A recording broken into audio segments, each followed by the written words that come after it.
ಎಲ್ಲರಿಗೂ ನಮಸ್ಕಾರ ಸ್ನೇಹಿತರೆ. ಈ ವಿಡಿಯೋದಲ್ಲಿ ತಿಳಿಸುತ್ತಿರುವಂತಹ ಮಾಹಿತಿ ಏನೆಂದರೆ ಗೂಗಲ್ ಪೇ ಗ್ರಾಹಕರಿಗೆ ಇದೊಂದು ರೀತಿಯ ಗುಡ್ ನ್ಯೂಸ್ ಎಂದು ಹೇಳಬಹುದು. ಏಕೆಂದರೆ ಗೂಗಲ್ ಪೇ ಇಂದ ಸಿಗುತ್ತೆ ಲೋನ್. ಎಷ್ಟು ಮೊತ್ತಕ್ಕೆ ಲೋನ್ ಸಿಗುತ್ತದೆ ಎಂದರೆ ನೀವು 10,000ದಿಂದಲೂ 9 ಲಕ್ಷದವರೆಗೂ ಕೂಡ ಸಾಲವನ್ನು ಪಡೆಯಬಹುದು. ಗೂಗಲ್ ಪೇ ತಮ್ಮ ಗ್ರಾಹಕರಿಗಾಗಿ ಒಂದು ಅವಕಾಶವನ್ನು ನೀಡಿದೆ. ನಿಮಗೂ ಕೂಡ ಗೂಗಲ್ ಪೇ ಇಂದ ಸಾಲ ಬೇಕಾ? ಹಾಗಿದ್ದರೆ ನೀವು ಯಾವ ರೀತಿಯಾಗಿ ಗೂಗಲ್ ಪೇ ಇಂದ ಲೋನ್ ಅನ್ನು ಪಡೆಯಬೇಕು ಎಂಬ ಎಲ್ಲ ಸಂಪೂರ್ಣ ಮಾಹಿತಿಯನ್ನು ಈ ವಿಡಿಯೋದಲ್ಲಿ ತಿಳಿಸುತ್ತೇನೆ. ವಿಡಿಯೋವನ್ನು ಎಲ್ಲಿಯೂ ಕೂಡ ಸ್ಕಿಪ್ ಮಾಡದೆ ಕೊನೆವರೆಗೂ ನೋಡಿ ಉಪಯುಕ್ತವಾದಂತಹ ಮಾಹಿತಿಯನ್ನು ಪಡೆದುಕೊಳ್ಳಿ. ವಿಡಿಯೋವನ್ನು ಅರ್ಧಂಬರ್ಧ ವೀಕ್ಷಣೆ ಮಾಡುವುದರಿಂದ ಸಂಪೂರ್ಣವಾದಂತಹ ಮಾಹಿತಿ ತಿಳಿಯುವುದಿಲ್ಲ. ಆದ್ದರಿಂದ ವಿಡಿಯೋವನ್ನು ಎಲ್ಲಿಯೂ ಕೂಡ ಸ್ಕಿಪ್ ಮಾಡದೆ ಕೊನೆವರೆಗೂ ನೋಡಿ ಉಪಯುಕ್ತವಾದಂತಹ ಮಾಹಿತಿಯನ್ನು ಪಡೆದುಕೊಳ್ಳಿ. ಸ್ನೇಹಿತರೆ, ಗೂಗಲ್ ಪೇ ಗ್ರಾಹಕರಿಗೆ ಒಂದು ರೀತಿಯ ಗುಡ್ ನ್ಯೂಸ್ ಅನ್ನು ನೀಡಿದೆ.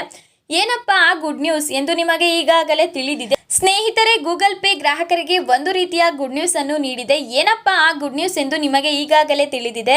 ಎಲ್ಲರೂ ಕೂಡ ಕಷ್ಟದ ಸಮಯದಲ್ಲಿ ಇರುತ್ತಾರೆ. ಅಂತಹ ಪರಿಸ್ಥಿತಿಯಲ್ಲಿ ಯಾರೂ ಕೂಡ ಸಾಲವನ್ನು ನೀಡುವುದಿಲ್ಲ, ಜೊತೆಗೆ ಹಣಕಾಸಿನ ನೆರವನ್ನು ಕೂಡ ಮಾಡುವುದಿಲ್ಲ. ಕೆಲವರ ಹತ್ತಿರ ನಾವು ಸಾಲವನ್ನು ಕೇಳಿದರೆ ಇವರು ಸಾಲವನ್ನು ತೀರಿಸುತ್ತಾರೋ ಇಲ್ಲವೋ ಎಂಬ ಆತಂಕದಿಂದಲೇ ಹಣವನ್ನು ಕೊಡದೇ ಇರುವಂತಹ ಸಂಬಂಧಗಳು ಕೂಡ ಇರುತ್ತವೆ.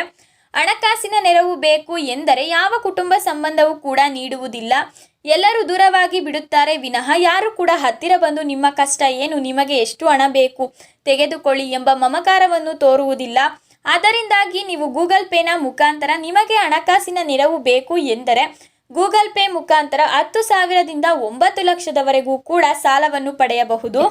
ನೀವು ಗೂಗಲ್ ಪೇನಲ್ಲಿಯೂ ಕೂಡ EMI ಅನ್ನು ಕಟ್ಟಬೇಕಾ ತೆಗೆದುಕೊಳ್ಳುವ ಸಾಲಕ್ಕೆ ಎಂದರೆ ಹೌದು, ಕಟ್ಟಬೇಕು. ಎಷ್ಟು ಹಣವನ್ನು ಕಟ್ಟಬೇಕು ಎಂದು ನೀವು ಕೇಳುವುದಾದರೆ ಇದಕ್ಕೆ ಇಷ್ಟು ಅಷ್ಟು ಅಂತ ಏನಿಲ್ಲ. ನೀವು ಎಷ್ಟು ಹಣವನ್ನು ತೆಗೆದುಕೊಂಡಿರುತ್ತೀರೋ ಅದಕ್ಕೆ ಆಧಾರದ ಮೇಲೆ ಅವರು ನಿಮಗೆ ಎಷ್ಟು EMI ಅನ್ನು ಕಟ್ಟಬೇಕು ಎಂಬ ಎಲ್ಲ ಸಂಪೂರ್ಣ ಮಾಹಿತಿಯನ್ನು ತಿಳಿಸಿಕೊಡುತ್ತಾರೆ. ನೀವು ಇವರ ಬಳಿ ಹಣವನ್ನು ಕೊಡಿ ಎಂದು ಕೇಳುವ ಬದಲು ಈ ರೀತಿಯ ಆ್ಯಪ್ಗಳ ಮುಖಾಂತರ ಸಾಲವನ್ನು ಪಡೆದುಕೊಳ್ಳಬಹುದು.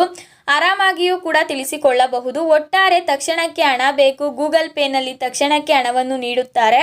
ನೀವು ಯಾವಾಗ ಗೂಗಲ್ ಪೇಗೆ ಹೋಗಿ ಅರ್ಜಿಯನ್ನು ಸಲ್ಲಿಸುತ್ತೀರಾ ಅವರು ನೀವು ನೀಡಿರುವಂತಹ ಎಲ್ಲ ಅರ್ಜಿಗಳನ್ನು ಕೂಡ ಪರಿಶೀಲನೆ ಮಾಡಿ ಇವರಿಗೆ ನಾವು ಗೂಗಲ್ ಪೇನ ಮುಖಾಂತರ ಲೋನ್ ಅನ್ನು ನೀಡಬಹುದಾ ಇಲ್ಲವಾ ಎಂಬ ನಿರ್ಧಾರವನ್ನು ತಿಳಿಸುತ್ತಾರೆ.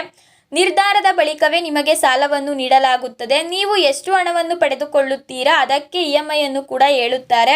EMI ಬಂದು ಸ್ಟಾರ್ಟ್ ಆಗುವುದು 1,000 ರೂಪಾಯಿಯಿಂದ. ನೀವು ಎಷ್ಟು ಹಣವನ್ನು ಪಡೆದುಕೊಳ್ಳುತ್ತೀರಾ ಅದರ ಮೇಲೆ ಡಿಪೆಂಡ್ ಆಗುತ್ತದೆ EMI.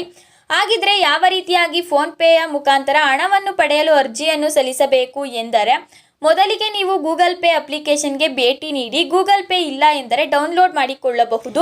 ಗೂಗಲ್ ಪೇಗೆ ನೀವು ಭೇಟಿ ನೀಡಿದ ತಕ್ಷಣವೇ ನಿಮಗೆ ಅಲ್ಲಿ ಸಾಲ ಪಡೆಯುವ ಆಯ್ಕೆ ಕೂಡ ಕಾಣುತ್ತದೆ. ಅದರ ಮೇಲೆ ಕ್ಲಿಕ್ ಮಾಡಿ. ಅಲ್ಲಿ ಎಲ್ಲಾ ವಿವರಗಳನ್ನು ಕೂಡ ತಿಳಿಸಲಾಗಿರುತ್ತದೆ. ಅಲ್ಲಿ ಅರ್ಜಿಯನ್ನು ಸಲ್ಲಿಸಬೇಕಾಗುತ್ತದೆ. ಅರ್ಜಿಯನ್ನು ಸಲ್ಲಿಸಿದ ನಂತರ ಅವರೇ ನಿಮಗೆ ಗೂಗಲ್ ಪೇನ ಎಲ್ಲಾ ಮಾಹಿತಿಯನ್ನು ಕೂಡ ತಿಳಿಸುತ್ತಾರೆ. ಜೊತೆಗೆ EMI ಬಗ್ಗೆಯೂ ಕೂಡ ಮಾಹಿತಿಯನ್ನು ನೀಡುತ್ತಾರೆ. ನೀವು ಎಷ್ಟು ಹಣವನ್ನು ಸಾಲವಾಗಿ ಪಡೆಯುತ್ತೀರೋ ಅದರ ಆಧಾರದ ಮೇಲೆ EMI ಹಣವನ್ನು ಫಿಕ್ಸ್ ಮಾಡಲಾಗುತ್ತದೆ. ಸಾಲದ ಅವಧಿಯು 6 ತಿಂಗಳಿನಿಂದ 4 ವರ್ಷದ ಒಳಗೆ ಇರುತ್ತದೆ. ಇದರ ಒಳಗೆ ನೀವು ಯಾವಾಗಾದರೂ ಕೂಡ ಹಣವನ್ನು ಮರುಪಾವತಿ ಮಾಡಿ ಸಾಲವನ್ನು ತೀರಿಸಿಕೊಳ್ಳಬಹುದು. ನೋಡಿದ್ರಲ್ಲ ಸ್ನೇಹಿತರೆ, ಯಾವ ರೀತಿಯಾಗಿ ಗೂಗಲ್ ಪೇನ ಮುಖಾಂತರ ಹಣವನ್ನು ಸಾಲವಾಗಿ ಪಡೆಯಬೇಕು ಎಂಬ ಎಲ್ಲ ಸಂಪೂರ್ಣ ಮಾಹಿತಿಯನ್ನು ಈ ವಿಡಿಯೋದಲ್ಲಿ ತಿಳಿಸಿದ್ದೇನೆ. ವಿಡಿಯೋಗೆ ಲೈಕ್ ಮಾಡೋದನ್ನ ಮರಿಬೇಡಿ ಸ್ನೇಹಿತರೆ. ಇದೇ ರೀತಿಯಾದಂತಹ ಉಪಯುಕ್ತ ವಿಡಿಯೋಗಳಿಗಾಗಿ ಸಬ್ಸ್ಕ್ರೈಬ್ ಮಾಡಿ ಜ್ಞಾನ ಜ್ಯೋತಿ ಯೂಟ್ಯೂಬ್ ಚಾನಲ್. ಈ ನಮ್ಮ ಒಂದು ಚಾನೆಲ್ನಲ್ಲಿ ದಿನನಿತ್ಯವೂ ಕೂಡ ಸರ್ಕಾರಿ ಯೋಜನೆಗಳ ಅಪ್ಡೇಟ್ ಅನ್ನು ತಿಳಿಸಲಾಗುತ್ತದೆ.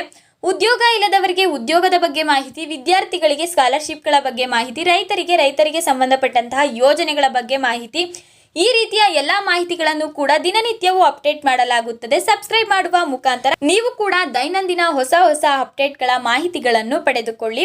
ಈ ವಿಡಿಯೋವನ್ನು ನಿಮ್ಮ ಫ್ರೆಂಡ್ಸ್ ಮತ್ತು ಫ್ಯಾಮಿಲಿಗೂ ಶೇರ್ ಮಾಡಿ. ಅವರಿಗೂ ಕೂಡ ಗೂಗಲ್ ಪೇ ಸಾಲದ ಮಾಹಿತಿ ತಿಳಿಯಲಿ, ಅವರಿಗೂ ಕೂಡ ಅನುಕೂಲವಾಗಲಿ. ಈ ವಿಡಿಯೋವನ್ನು ಶೇರ್ ಮಾಡುವ ಮುಖಾಂತರ ತಿಳಿಸಿ. ಈ ವಿಡಿಯೋವನ್ನು ಸಂಪೂರ್ಣವಾಗಿ ವೀಕ್ಷಿಸಿದ್ದಕ್ಕೆ ನಿಮ್ಮೆಲ್ಲರಿಗೂ ಧನ್ಯವಾದಗಳು ಸ್ನೇಹಿತರೆ. ಮತ್ತೆ ಸಿಗೋಣ ಮುಂದಿನ ವಿಡಿಯೋದಲ್ಲಿ.